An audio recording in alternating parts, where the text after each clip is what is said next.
What's up, everybody? Welcome back to another Third and Longhorn Postgame show.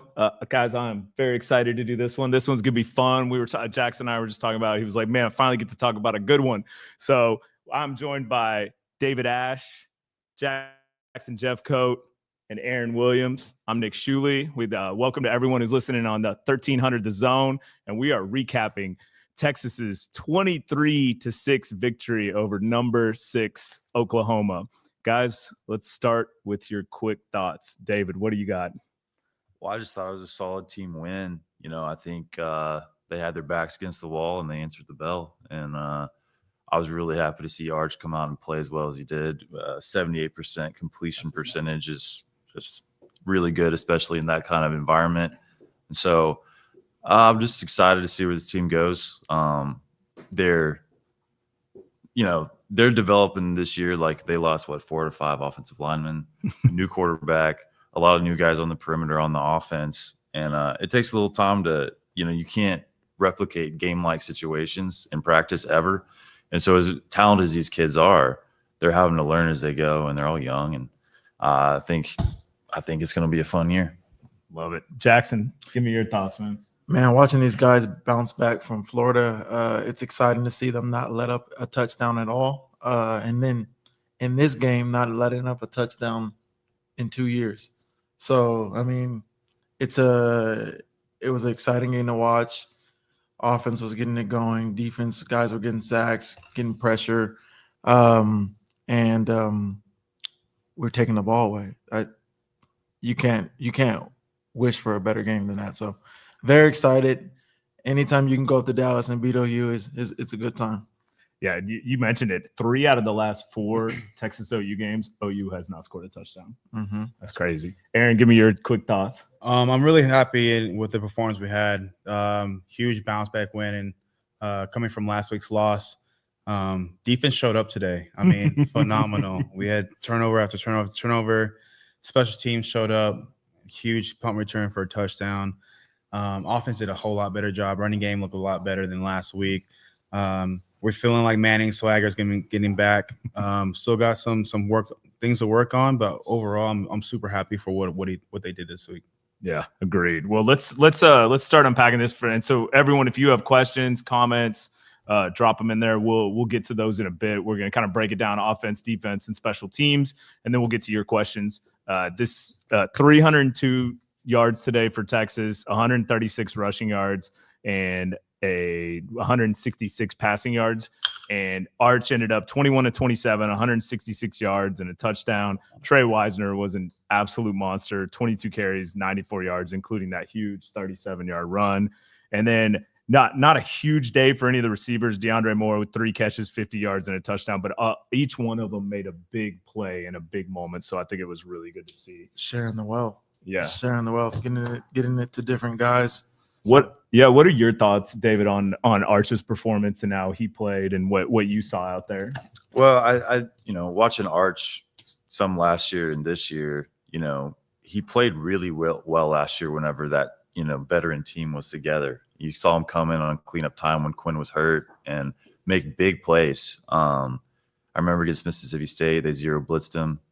He threw up a blind faith deep ball, landed it right in the cradle for a touchdown, took the hit, got up, and that's a veteran play as a freshman gets. So when the pieces are right, Arch can perform. And not only that, but you saw some plays today against Oklahoma where I really think we've got a guy who eventually is going to be able to exert his will over a football game. He's that athletic. He makes some athletic throws on the move now. That one he put on the corner out in between 2 guys on the sideline on the move, avoiding the defender. That's extremely difficult. He's got a little David Ash. Yeah. That's an extremely difficult throw, and put it right in the breadbasket. So I think it's going to be really fun to watch this kid develop because, I know his last name's Manning, all this kind of stuff. He came from a smaller school. He came to Texas. He's had a good chance to sit and watch some good quarterbacks and get developed.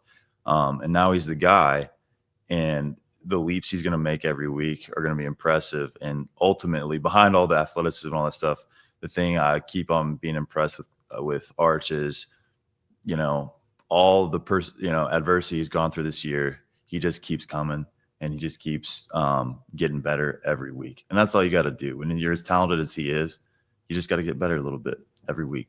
Yeah. What are y'all's thoughts on the offensive game?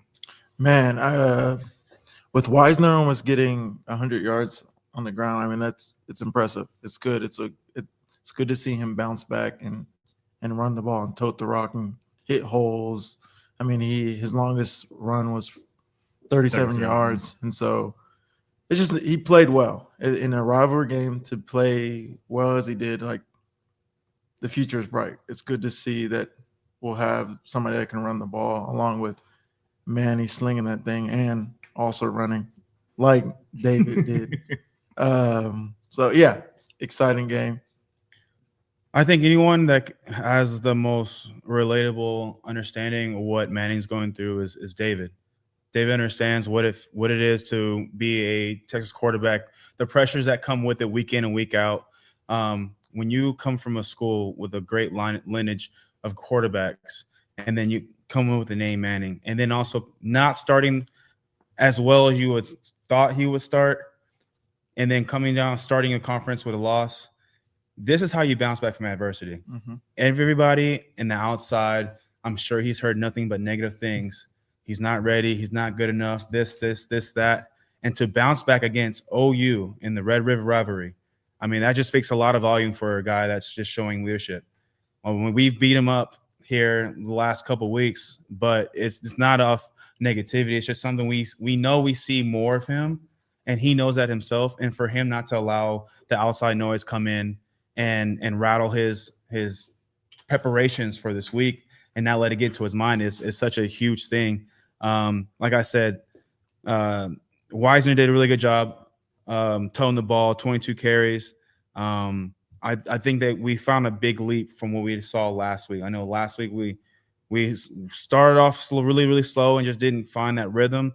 But this week, when you come to OU, I mean, this game is where it matters the most. And to bounce back and get a W and against OU, a number 6 OU. Let me just add that they were number 6, and for them to come out and bounce back and get 23, I mean, it's phenomenal. This was an offense that was going up with one of the most vaunted defenses in all of college football. They were first, second, third in almost every single category. And so to come out and play the way they did, look, the knocks on us coming in, third down, 10 of 17 on third down. And you want to talk about Arch's performance on third down, the amount of plays he made, stepping up in the pocket, extending the play, getting outside, finding a receiver for first down. I mean, the kid grew up a lot today. And I don't think he got enough credit for how well he played against Florida. Like, I don't think he had a great game, but I think he had a good game. And just dealing with the pressure, props to the offensive line, had a little rough start today, but then kind of came back. And the other thing we were talking about all week is penalties. And we had 3 penalties on the first 2 drives. We ended the game with 4 penalties for 31 yards. I'm not gonna lie, I was a little concerned when we started off those 2 penalties. I said I didn't want to go in with today's a segment with us starting off with penalties all over again. So kudos to the offensive line of fixing that and progressing into better. Let's just hope we get the same performance we do next week. Yeah, agreed. Anything else y'all saw on offense? I think the receivers made plays they needed to. Parker Livingston had a great catch on the sideline and an awesome throw from Arch. And Endry's still, I don't think we got him as involved as we want, but I think there's something there with him too, and the tight end. I think the fact that they're just showing up when we need them to show up. Yeah. We know we expect a lot of Wingo. We expect a lot of more, but we really didn't see a lot of like downfield throws today. So that kind of detaches from getting your receivers the ball when you don't really give the shots that you're supposed to need. But when it came down to it and we needed those plays to be played, they showed up today, and that's all that mattered. Yeah. I think they've had to adjust offensively a little bit, understanding that we're trying to develop a young quarterback. We're trying to develop 4 to 5 offensive linemen.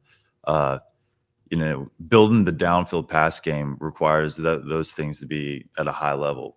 And I think that they will be at a high level. But again, we're always going to have extremely talented players, but there's still no substitute for developing a team and developing players, and they need that experience. And I think by, midway mark of the season, we're going to be seeing more downfield throws. The offense is going to gel, that chemistry is going to be there.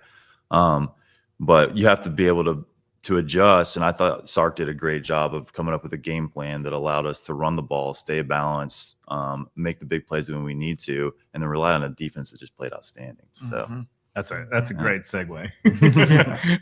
So I know you guys are going to get excited for this part. So let's get into the defense. This defense, Yes, sir. To allow 6 points. They allowed 6 points in one half, and that's it. Like that. This defensive performance shows you what this defense can be. And I think you guys know it. This whole week was spent. Texas defense isn't that good. They're not who we thought they were. They hadn't played anybody, which, by the way, OU is going to be facing that all this week because I think they had a similar experience. So, let's Aaron, let's start with you for your thoughts on the defense today. I'm gonna give my DBs always a shout out. My DBs played their butts off today. Shout out to Michael Taft. Michael Taft had 9 total tackles, 1 tackle for a loss, and 1 for a sack. I mean, he was flying everywhere. Malik Muhammad with 2 interceptions today. I mean, 2 in the Red River Rivalry. 1 itself is like, wow. 2 in the game is like phenomenal. D lineman did a heck of a job. I mean, they got after it and against the quarterback. A lot of QB pressures today. A few sacks. We were flying around the ball. I technically would like to put it as a goose egg because special teams is really technically with the field goals. So I'm gonna give my guys a flat goose egg on the Oklahoma side scoreboard. And man, I just can't be any more happier than what the Texas defense put on today. They've been consistent with their play work each week in and week out. And I can't say it enough. I'm super proud of those guys. Yeah, Jackson, what do you see, man? Yeah, not to beat a dead horse, but again, like to only allow field goals, to not allow any touchdowns. I mean, you played a good game defensively. And also, I'm gonna shout my D linemen out. Got to. Those guys are playing. Watson, Teamwork. Canu. I mean, Colin Simmons with 2.5. I mean, guys were playing. Spence getting in there, getting some rushes. Even Taft got him a sack. So, I mean, hats off to these guys. Hill was out there making some tackles and making plays as well. I just think the defense, DBs, linebackers, and D-line were all playing complementary football. They were playing together, playing like a unit, and it showed. I like the fact that we're naming the guys that are supposed to be having their names called week in and week out. Yep. To have the leaders show up and just do what they're supposed to be doing and do it at a high level, even with the scrutiny of what the other side of the ball has been going through. They understand that their job is to stop the other side no matter what's going on. And to have that pressure still put on their backs and for them to perform the way they performed is a lot of kudos to them. I want them to continue to keep this train rolling. Let's not get complacent. Can fix our mistakes. Enjoy this win. A lot of times when we win, we have a lot of, well, we did this wrong. We should have done this better. But at the end of the day, I want these guys to sit and enjoy and embrace and they actually understand what you just did. You beat number 6 Oklahoma in the Red River, right? One of the biggest rivalries in college football. I mean, you can't be happier than that. I love it. Well, we're recapping Texas's 23-6 victory over number 6 Oklahoma. We're covering the defensive side of the ball right now. I'm joined by David Ash, Jackson Jeffcoat, Aaron Williams. I didn't get to introduce Mark Higgins earlier because he was on the headset. Mark Higgins is there. Making sure everybody can hear us. Yeah. Making sure it all works. And then back there on the controls is Derrick Joe doing his thing. And any sponsored comments you do, go straight into Derrick Joe's wallet. So y'all keep those coming, and we'll get to your comments in a second.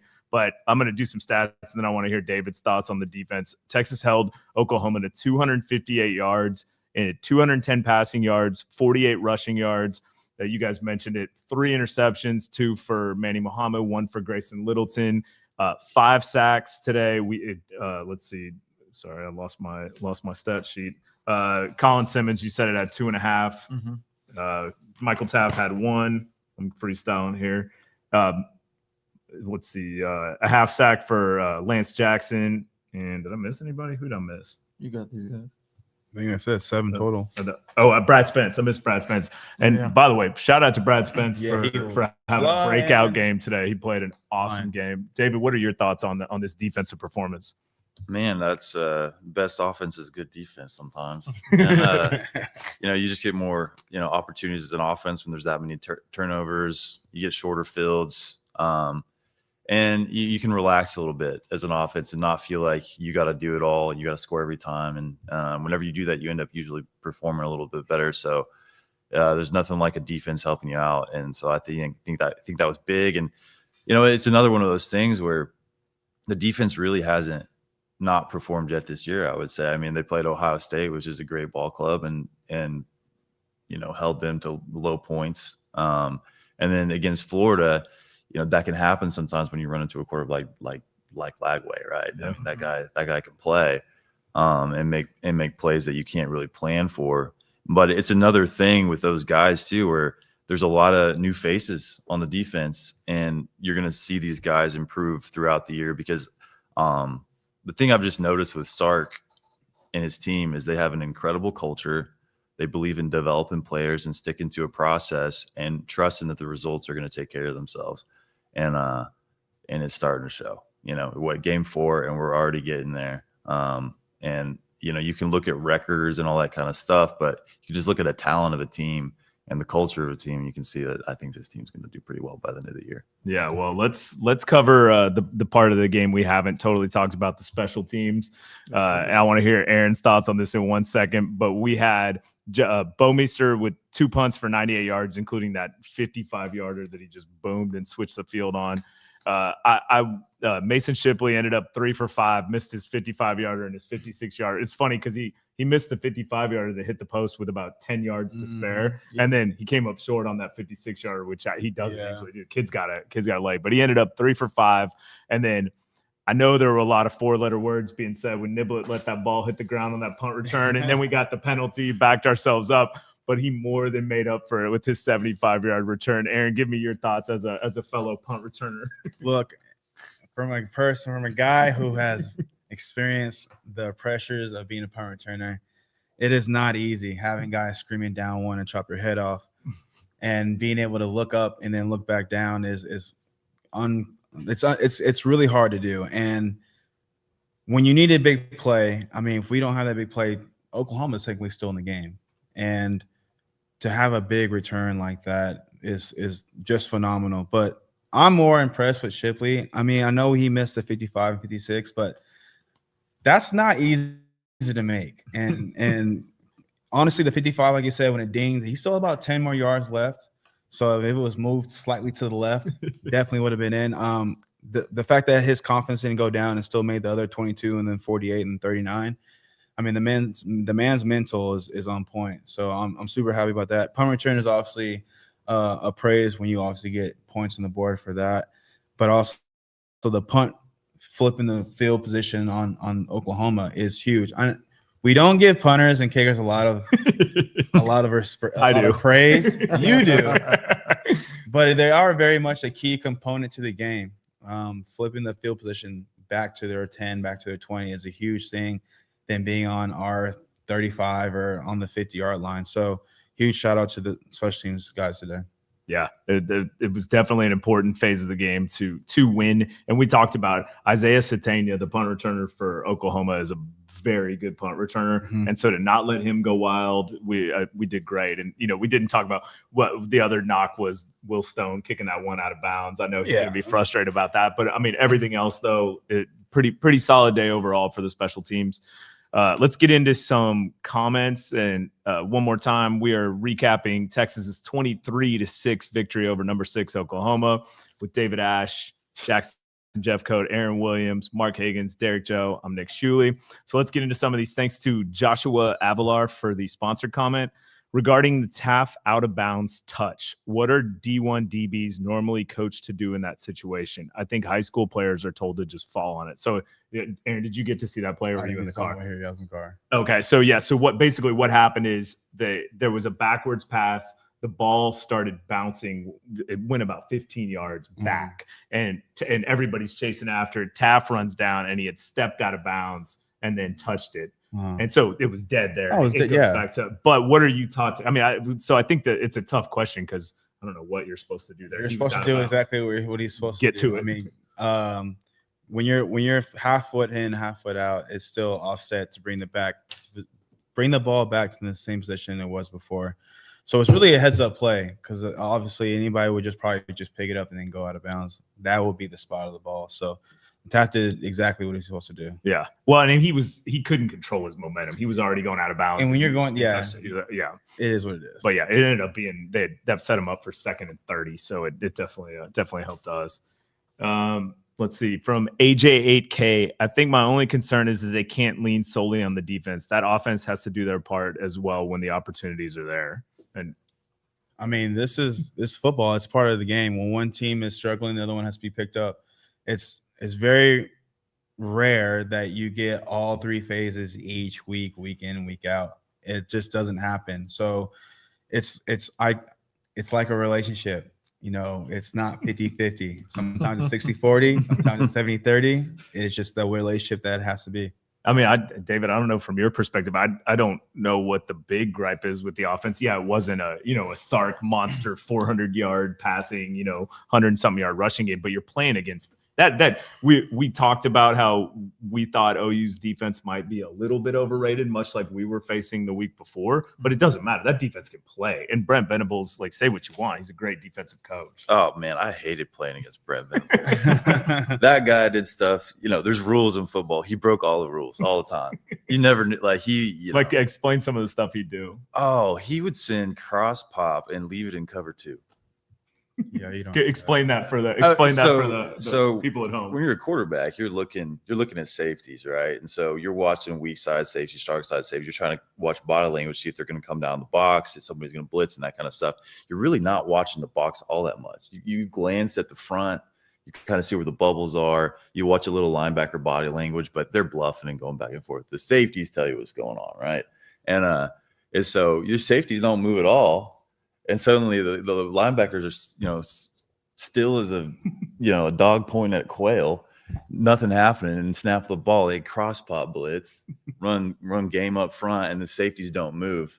And so as a quarterback, you don't think you're getting blitzed, but it's you got 6 on 5, and you're about to get hit in the chin, and you don't know it. And there's also a slant going up the middle, wide open. You don't see it, and so you look like an idiot. But he broke a rule of football. He should get punished with a touchdown right off the pipe, but he would just roll the dice a lot.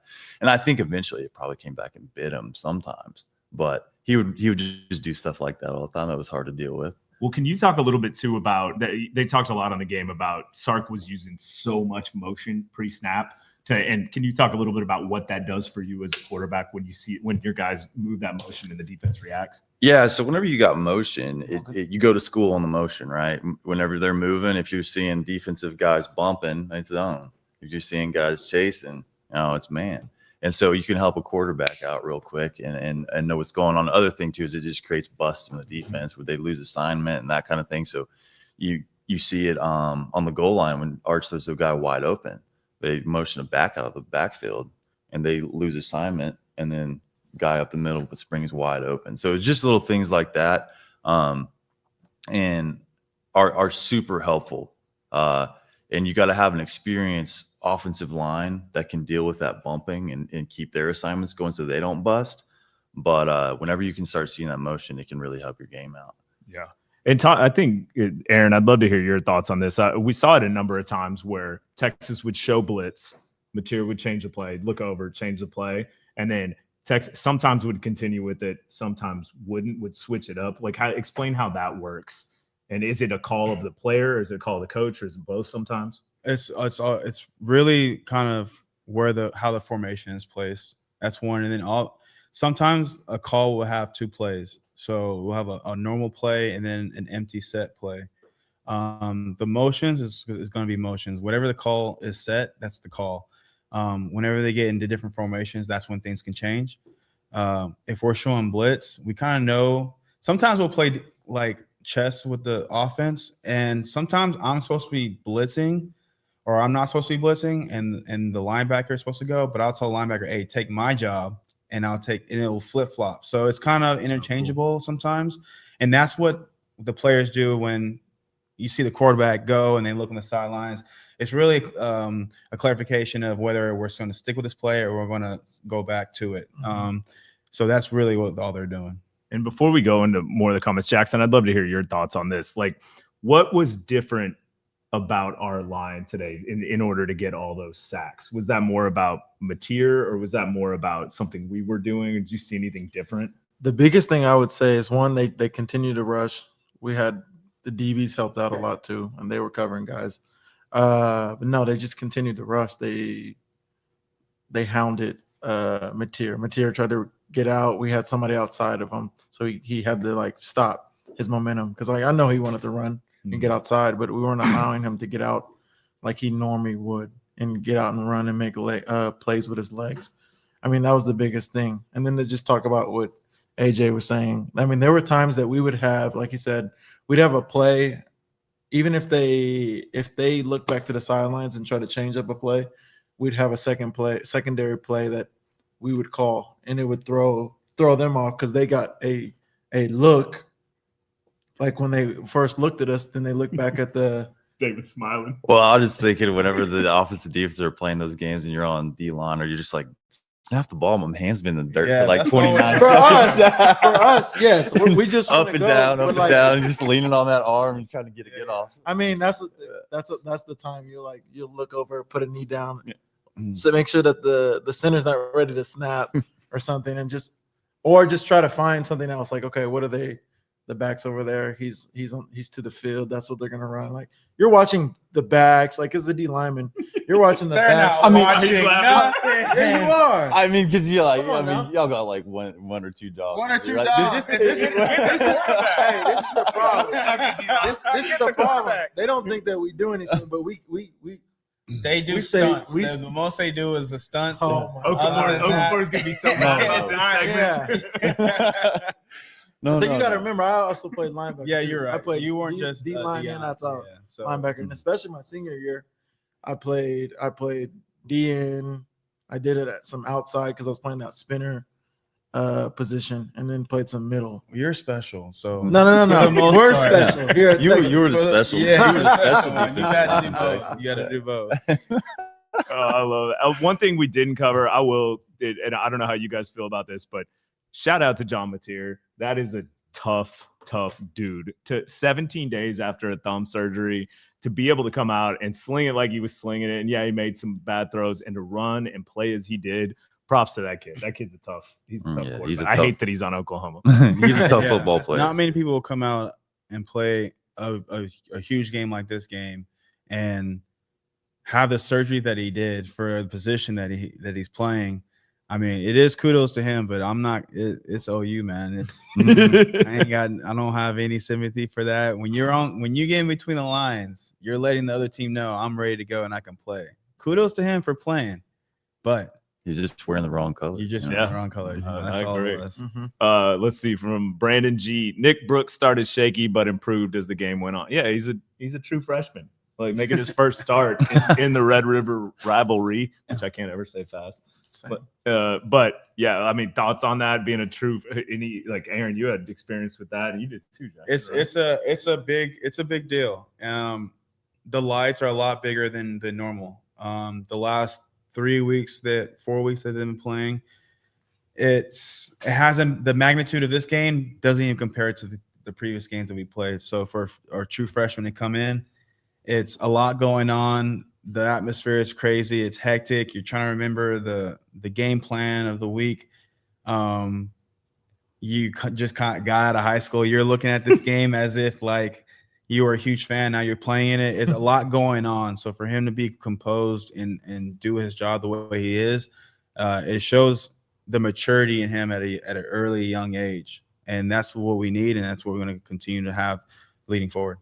Yeah, we do have an interesting way as fans of expecting perfection from 18-year-olds the first time they see the field. You know, David got activated right away. Yeah, I mean, like, there's not a sport like football, especially at the high levels, right? I mean, it maxes you out mentally. there's not a game that requires as much chess and much preparation and as many responsibilities, and it requires you to make decisions in such short amounts of time as football.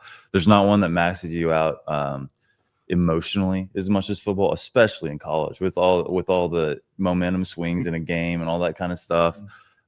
There's not one that is physically demanding. I mean, not just to mention like moving and hitting, but like there's a real fear, as a young kid. Like these are big guys, these are big contact plays. He's just playing in high school. All these things are going through his head.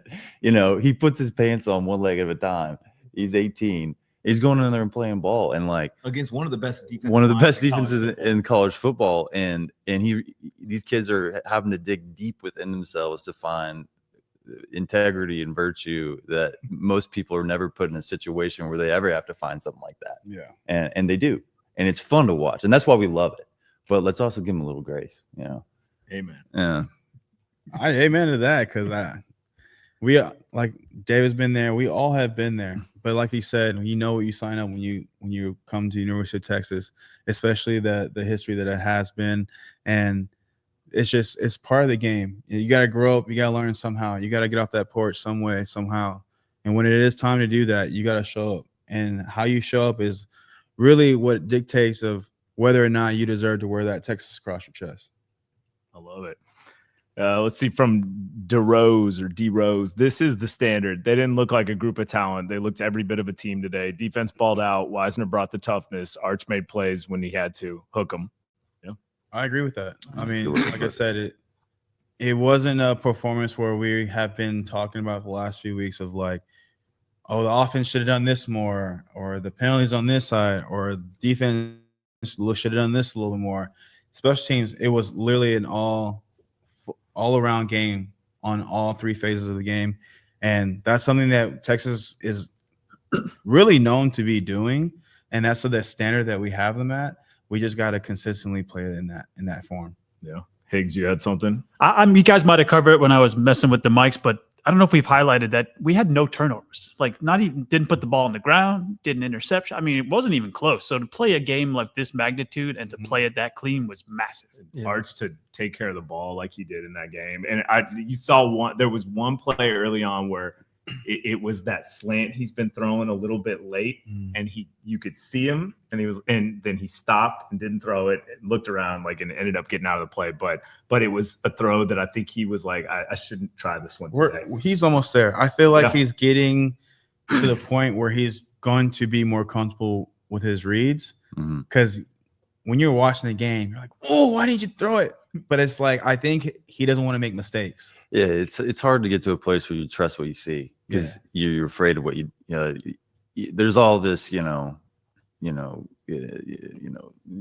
blown out of proportion, telling, oh, it's so fast, all this stuff. And so you look out there and you see a guy wide open, you're like, well, they told me it was going to be harder than this, so you don't trust your eyes. So you don't trust what you're seeing. And it takes a while for quarterbacks to get to like, if I think he's open, he is. Throw that thing, And you learn, hesitation's worse than anything, but that's just a work in progress. And the thing I'd like to talk about Arch, because I've been curious about this. I wonder what you guys think. When I watch him, he's 6'4", 235.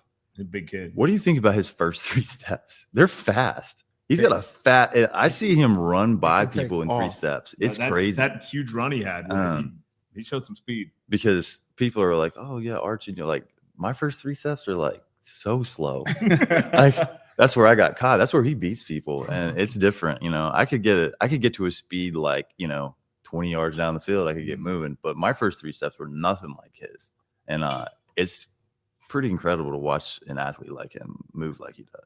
And it's just gonna get better. So that's the great thing about it, hearing that part. I think there are a lot of Texas fans out there who owe Arch some apologies, who owe Coach Sark, Coach PK, Coach Flood. You can go down the list. Niblet. Yeah, because we get too hard. We're too hard on the guys after a loss. Something happens, everybody wants to like, oh, we're terrible. We don't want it. Like, season's over. But like, after watching some of the film, I'm like, we just made like boneheaded mistakes.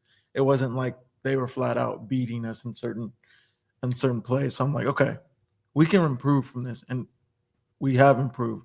Not like I was always taught, don't get too high on the highs and don't get too low on the lows. Keep it right here in the middle and keep improving. Like I just think the fans are so used to blowout games. Yeah. For the last 3 years, that's what they're expecting every week. And that doesn't happen. It does not happen. I don't. It's like the NFL. I don't think There's so people much more parity. It's so much. I don't think people understand how hard it is how hard it is to win week in and week out. Yeah. Like just in the SEC, the hardest conference in all of college football. So to expect a 35-7 or a 42-14 games week in, week out, it's just, I'm sorry, you guys. I want to let you guys know that's not going to happen. Yeah. And not in this conference where guys are just phenomenally faster and bigger and stronger, and mentally too. Just mentally know and understand the game better. Yeah. Like, go ahead. Well, I think the further this kind of NIL era goes, you're going to see less and less teams go undefeated.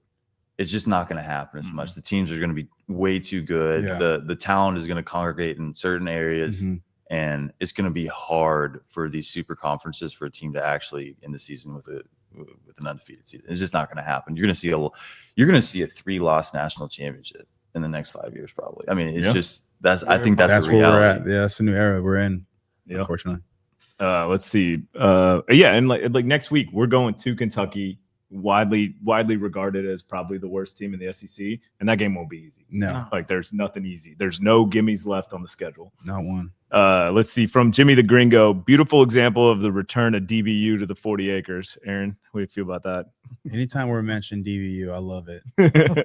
Well, Anna Keena's back, so I love that Keena's back. You could tell those guys are. I'm telling you, my DBs are flying around. They're having fun doing so. I mean, you see Taft throwing hits after hit after hit, and Malik just flying around the ball. Let me shout out McDonald, because he wore my number, and he has today. I was very impressed. He was out there just throwing his hat around, getting after it. Oh, he missed that one. He was already dancing in the end zone. He was.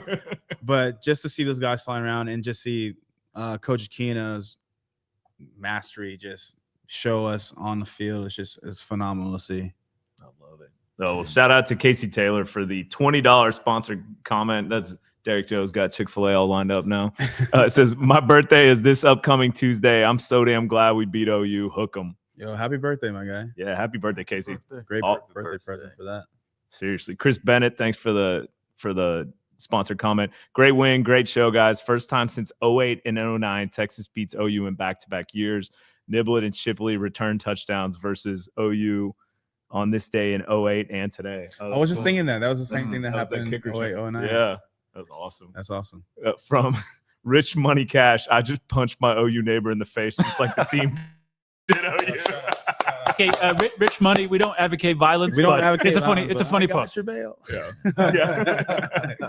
From Kerry Phillips, I was impressed with how the OL came together midway through the second and looked a lot better than they have all year, even with injuries. Way to go, Horns. I'm loving the comments. I mean, that one guy better lay low for a while, after punching his neighbor. And talking about it online. Yeah. No, I'm excited. Incriminating yourself is crazy. Rich Money, we'll get you the safe house. Yeah. From Longhorn Lounging, great to see the coaches getting hyped, animated on the sidelines. That energy definitely spreads to the team. We haven't talked about that a lot today. We know that Manning has always been talked about. He's not doing this, not doing that. He's not the only one giving the backlash. Coach Sarkisian has also been getting the same backlash, the same talk. Oh, this is the same or he's not doing this. The call playing is this and that. And for him to still rally this team together and remind this team that the outside noise is nothing, that all we got is us in this locker room, and to come in and get their guys ready to perform the way they did today, you gotta give nothing but props to Coach Sarkisian and the coaching staff, all the coaching staff, and that's going from the GAs to the analysts to everyone on that staff who have come together and get this team right. That's awesome. From Jimmy the Gringo, Ash needs a third and Longhorn shirt. On that comment, David Ash came straight off an airplane coming from Oregon to get here and do this. And by the way, dude lives in Belton, so shout outs to David. And by the way, Higgs and I were talking about bringing everybody shirts, and we totally forgot. No, not we. I forgot. Yeah. It's on me. I'm gonna take the loss. It was accountability. I was trying to help you, man. But no, we'll mail you guys one. Don't you worry. So yeah, no, we appreciate all y'all being here today. We were a little light on people because everybody was traveling in Dallas. So you guys are awesome for coming through. Chris Bennett, my birthday is Tuesday. Shout out, happy birthday, CB. Happy early birthday. He's always on, man. Always got more stats than anybody I know. Stats, content, all that. Oh yeah, he kills it on content every year. Oh my gosh, and it makes you remember all these clips he's showing and stuff. Sure. OU hasn't scored a touchdown against Texas since 2023. That's beautiful. It's CJ Vogel had on Twitter. It's 735 days since their last touchdown. Love that. There we go. That's a beautiful. We're gonna get that shirt. We're gonna get a shirt made of that 700 since OU scored a touchdown. Kerry Phillips, really good to see David on the panel. Hope to see you on here more, man. There we go. Oh, thanks. You guys sponsor his gas bill. So let's see another one from Casey Taylor. Thanks again. Sponsor comment. Mom says hook 'em and F the haters. LOL. So. We appreciate you. I love the censorship right there. Yeah. Hey, we got to. Speaking of, I've got my new hat that I want to wear after all the haters. As long as we don't say it. I can't say what the hat says, but you can read it. I'm not sure this is an officially licensed hat. I'm doubting it. Says make them eat something, and you guys can guess on the radio what it says. So yeah, make them eat sooner. And in that same vein, Sark in the post game, there was a lot of caca getting talked about our team. I thought they responded. Oh, did he say the word? He said the yes. Woo! I love it. Dude, Salty Sark. Sark after dark. Sark was fired up. Sark after dark. I'd say it, but I don't want to do the fine. So shout out to Sark for saying it. No, this is awesome. Well, thanks everybody for tuning in, guys. Thanks so much for showing up and doing this. Can I give one piece of praise to you? You might not have seen it, Nick. You were collecting the stats, but Holly Rowe had Arch at the after on the field. And Tre came walking by, and Arch pulled him in immediately. And, she wanted to talk to Arch. He answered the question, gave all the praise to the team and to Tre, and then just kind of forced Tre into it. And then he ran away. He was just like, it looked like leadership to me for sure. It was pretty special to see. And for those of you who don't know, like we talked to a lot of the guys on the team, et cetera. There's not a bad word said about that kid. Like Arch has been just a phenomenal, like just the way he's handled things. Like the kid deserves a lot of credit for how he's just, kept his eye on the ball and kept going. So he may be a little upset though. I think he missed the team photo with the hat because he was already like greeting fans in the stands. It was pretty cool. We need one next year. It's okay. Yeah, exactly. He'll get one next year for real. Actually, and Jackson, you were talking about that when we were watching the end of it. You talked about how special that part is when you go over and you see all the fans. Like, give some recollection on that kind of stuff. Yeah, after not winning for 3 years, winning my senior year, it was extremely special. Dallas is my hometown, so to win there against a rival is it's special. And seeing fans stick with you and cheering you on, and like that game means a lot. And I mean, it always will. It's been played since 1901. I mean, it's been played for a long time, so it's always special to see fans supporting, even in a loss. Yeah, I think about that game. I think of that as Case McCoy's best game of his career. I don't know if y'all remember that. He hit that wheel route against cover one to Marcus Johnson. Yeah. He just made some big throws. And he really stepped up to the plate that game. It was fun to watch. The game's a staple. I mean, as little kids, if you grew up in Texas, this is the game you look forward to every year. And to be able to actually experience of playing the game and representing the state against another state that don't even like each other, it means so much. So to actually get that golden hat, and for those that don't know, that golden hat actually hurts when you put it on. It's not an actual cowboy hat. It don't fit all the way. You get scratches here and there. But the fact that you get to bring it home to university, to the state, and be proud of accomplishing a goal that you set your mind for at the beginning of the year, and to accomplish that, it means a lot to not only us but the state of Texas. That. Yeah, Okafor said it's the best game in football, like the best atmosphere. Like there's just nothing like it where it's split down the middle. I think the only other game semi like that is was at Florida Georgia. We don't care about that. Yeah, exactly. Yeah, I mean, but it doesn't compare to that split down the middle and just those tunnel shots, everything. Anyway, all right. Well, thanks everybody. I'm going to show one more comment up on the You screen. will not let me rap. Look at the comment. Look at the comment. Which one? I just tried to show it on the screen right now. Oh, Casey Taylor. No, you read it, dude. I can't see it. Okay, it's 7 p.m. Central Time, and you still sucks. I was gonna say it. You stole my rap line. because I was about to be like, hey, what time is it? I was gonna say what time right there. You're gonna open with that. I love it. Well, thanks everybody for tuning in. We'll be back with the game preview for Kentucky this week, and merch is still online, so get out there and buy it. Thanks everybody for coming in, David, Jackson, Aaron, Higgs, Derek. Shout outs to everybody. Hook 'em.